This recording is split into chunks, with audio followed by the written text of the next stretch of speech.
आज हम आपको यूपी बोर्ड के रसायन विज्ञान के 4th चैप्टर के बारे में बताएंगे, यानी रासायनिक बलगति। रासायनिक बलगति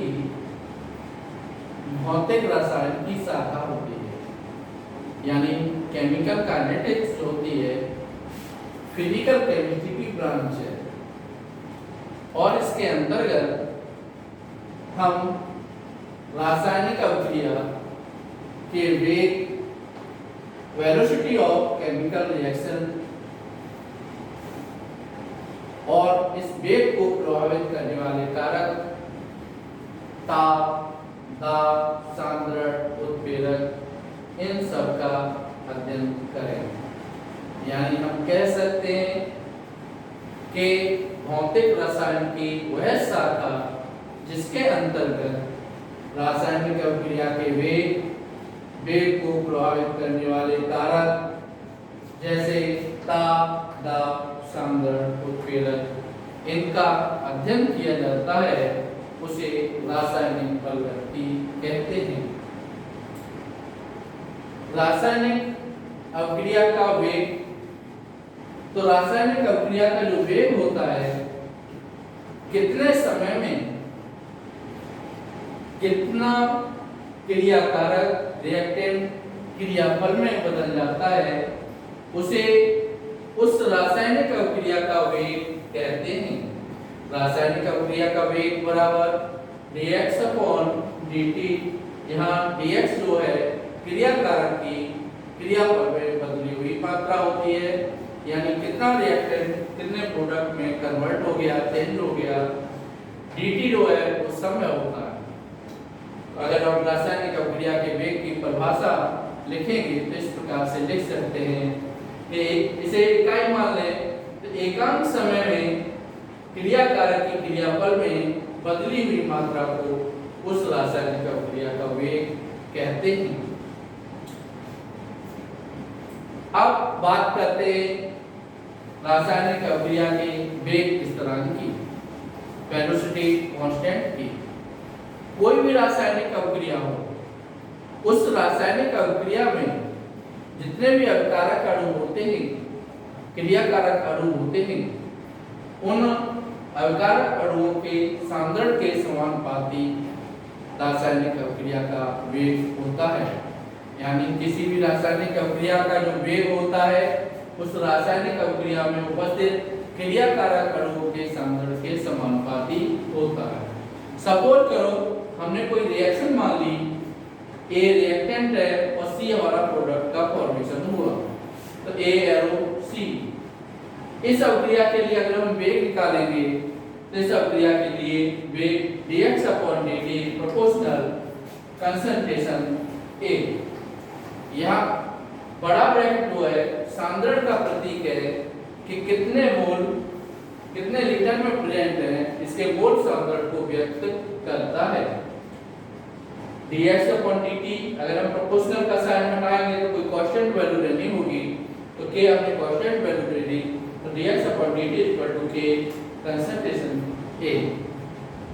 यहाँ यदि हम सांद्रण जो अभिकारक अणु है उनका सांद्रण अगर हम 1 मोल मान लें, तो 1 मोल अगर हम मानते हैं तो ये dx/dt k हो जाएगा।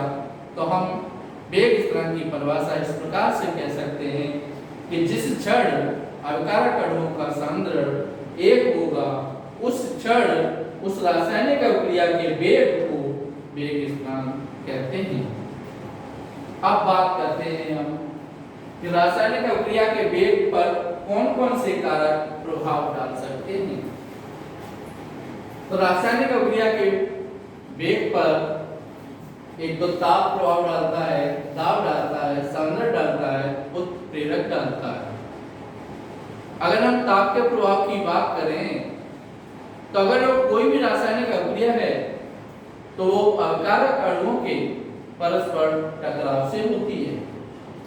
जब अभिकारक अणु एक दूसरे के साथ टकराते हैं, जब अभिकारक अणु मूवमेंट करते हैं, गति करते हैं, तो वे एक दूसरे के साथ टकरा जाते हैं और अभिकारक अणुओं के टकराने से रासायनिक अभिक्रिया होती है।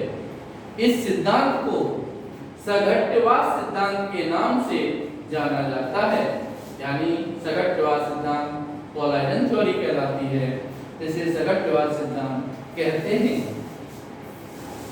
ताप अगर बढ़ाते हैं तो ताप बढ़ाने से सक्रिय अणु बढ़ जाते हैं, क्योंकि जो अणु निष्क्रिय अवस्था में पड़े होते हैं वो निष्क्रिय अवस्था में पड़े हुए अणु संकीर्ण ऊर्जा लेकर के सक्रिय हो जाते हैं और उस आयतन में सक्रिय अणुओं की संख्या बढ़ा देते हैं।